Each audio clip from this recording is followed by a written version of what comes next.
guys, remember me? If you don't, my name is Heaven. Welcome back. It has been ages since I've talked to you guys. I just have not had the creative bug in me lately. I don't know, I've been going through it. What has happened? I graduated virtually. That's it. That's really all that's happened in the last couple of months. I thought I would share some of the good books I've read so far this year. The top 10 books I've read this year, no particular order. Let me take off my blue light glasses, sorry. I have read 60 total, 60 books. You can see on my little Goodreads. I had set a goal of 100. I'm 15 books ahead of schedule right now. I will probably read at least 125 this year at the rate that I'm going. I go through periods where like I don't want to read or listen to a book at all. I just don't have any interest, but I've really been powering through lately, so I'm sure I will surpass 100.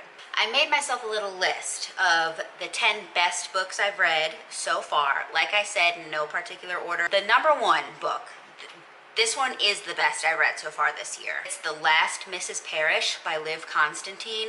Holy crap, psychological thriller times 10. So this book is all about, this woman who's married and has kids and has the perfect house, has the seemingly perfect marriage, has everything, has so much money, designer clothes, can do anything she wants.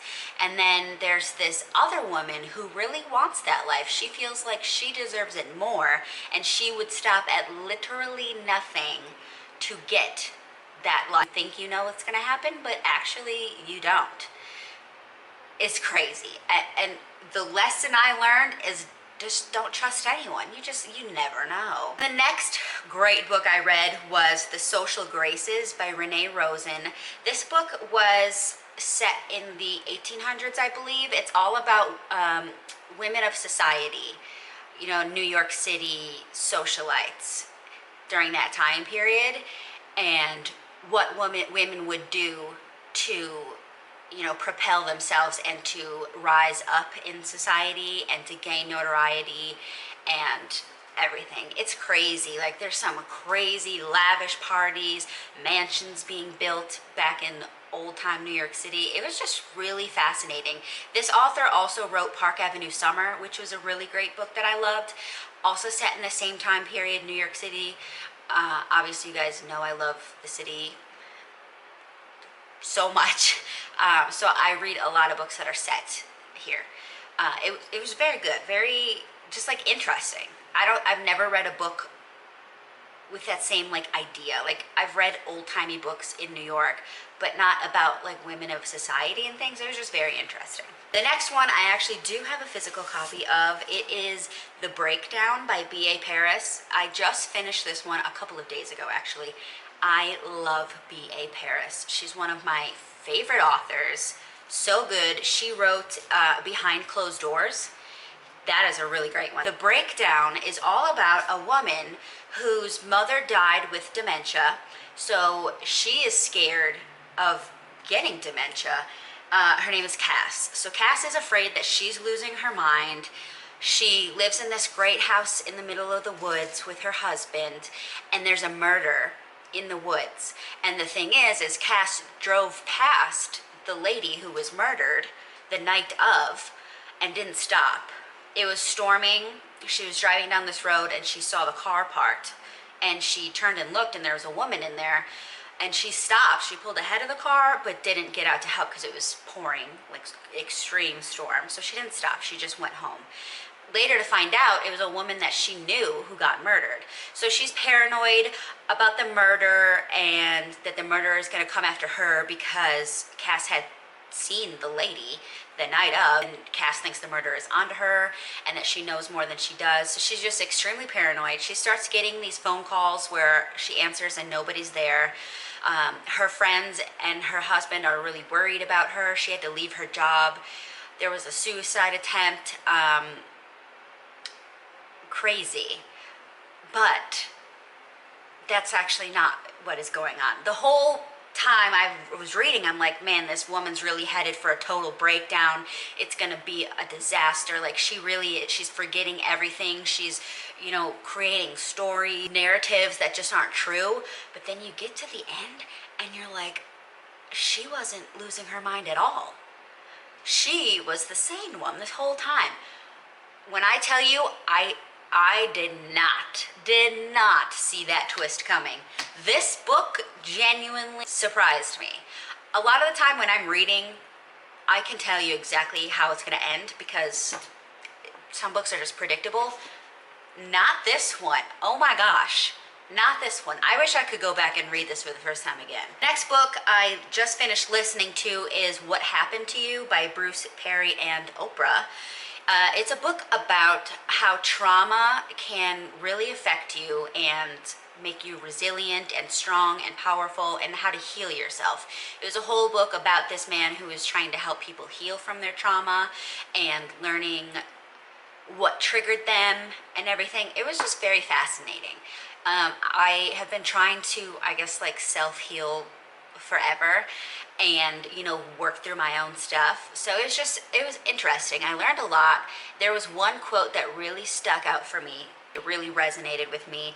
It was, "The pain was necessary to know the truth, but we don't have to keep the pain alive to keep the truth alive. What happened to you can be your power." Yes.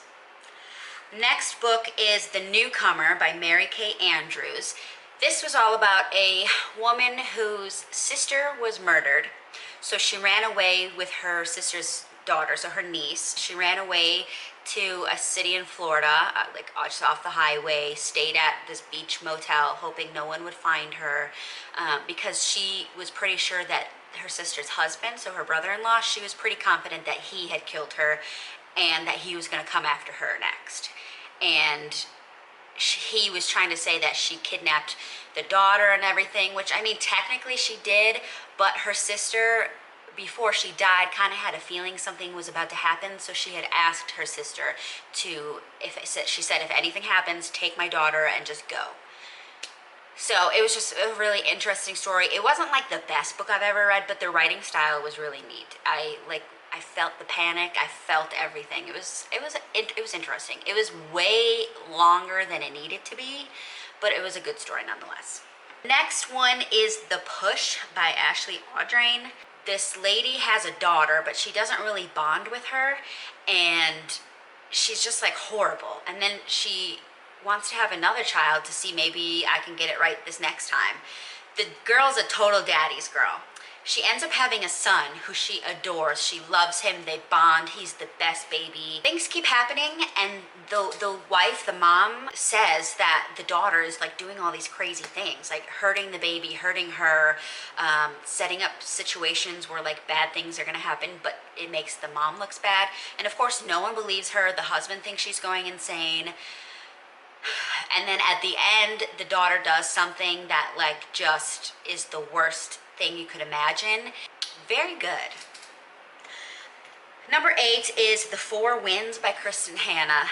This one was about a family who lived in Texas, I believe it was, and they kept getting like dust storms, and it was super hot. All their crops died. Their cattle and everything started dying, so they couldn't feed themselves. They couldn't sell their crops anymore, so their livelihood was going down the drain. The husband left. He went to California because at that time they were like, there's railroad jobs out here, you can really make a living here, everything's great, come to California. So that's where he went. It got so bad in Texas that the mom and her 2 kids decided, let's go find dad, let's go to California to try to make a better life.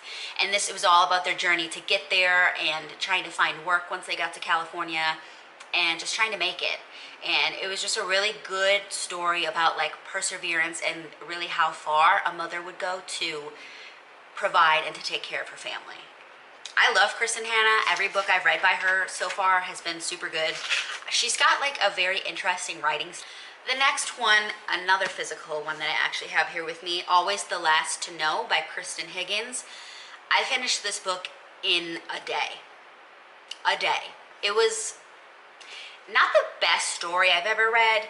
It's all about this like dysfunctional family. The mom and the dad have like serious marriage problems. The mom wants a divorce.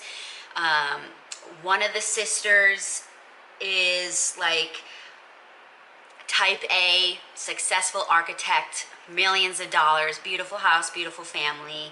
This other girl is a struggling up and coming artist who moved to New York City. The dad has a stroke and ends up in the hospital. So it brings this family together. And each chapter is a different character, so you see everything from everyone's point of view. And the fascinating part about this book and how the author wrote it is each character was written in the actual way like they would think inside their head. Like the mom was from Minnesota, but had moved to Connecticut, I believe it was.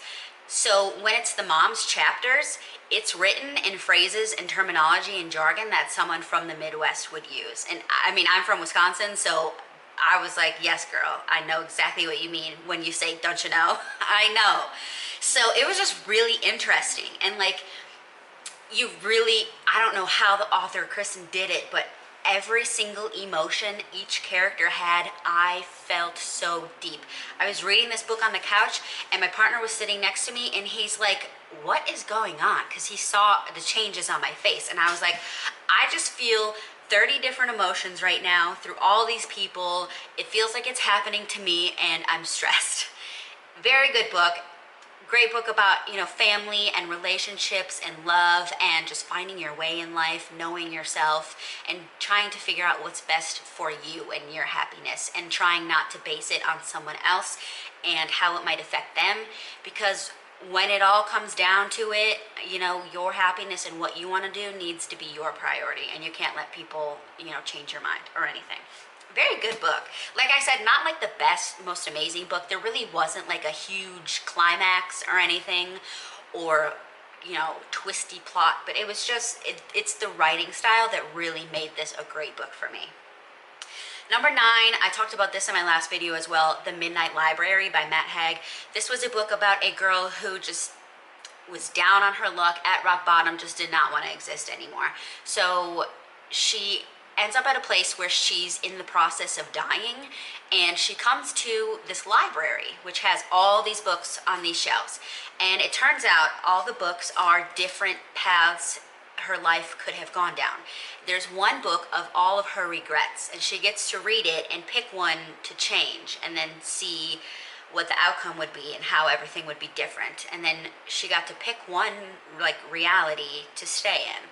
And she ended up going back to her regular life. She really turned things around, realized that things really aren't that bad. She could be better. And it was just really fascinating because you sit there and you think like, damn, like any tiny little choice I make can affect my life so drastically, and you just have no idea, and there's nothing that you can do about it. You know, life is going to carry out how life is going to carry out, and you can't go back and change anything, unfortunately. And then lastly was Come Fly the World by Julia Cook. This was all about the Pan Am airline and the flight attendants. So interesting to me what airline culture was like back then. Pan Am, working for Pan Am was like the best of the best. If you were a flight attendant for Pan Am, you were the it girl. Everyone wanted to be you. You had to look a certain way, weigh a certain amount, wear your makeup and your hair a certain way. You had to wear high heels, a dress, and everything. And it was like putting on a show on the plane, and it was just fascinating. And it broke some people down. Some girls like fought tooth and nail to get the job and did anything they could to get there, and it was just an interesting story about their travels, their experiences. Just, I don't know, you know me, I wanted to be a pilot, so anything related to aviation and planes and stuff is right up my alley, so I liked it. But those are the 10 best books I have read so far this year. Like I said, I just finished my 60th, and I've been going to various thrift stores around me trying to find books. This one, actually, I finally made it to the Strand bookstore in Manhattan the other day. I took myself into the city for like a little day on Saturday, and this was one of the ones that I bought there. When I tell you that is my version of heaven, oh my goodness. You walk in, I think it's like 4 stories, Their like whole catchphrase is 18 miles of books. Like if you laid every book they have next to each other, it would be 18 miles long. The store is gigantic. The shelves, there's books everywhere. There was no way I was getting through that whole store in one day. I had to go back. I only made it through 1.5 floors. But I've been going to thrift stores trying to find books because I don't want to pay full price for a book that I can literally finish in a day or two. I just think that's silly, for me anyway. I don't have the disposable income to be buying $20 brand new books just to finish it in one day. Sure, I'll be back with another one of these videos later this year. I am hoping I get my creative bug back. I don't know. I've been like going through a weird period where I just don't feel like myself, and I'm really trying to figure everything out, what I really want, what I want to do, what I like. I don't know what I like anymore. It's like the summer of self-transformation. But anyway, if you want to join that journey with me, feel free to subscribe and say, hey, I just want to know I'm not alone in not knowing what the heck is going on anymore.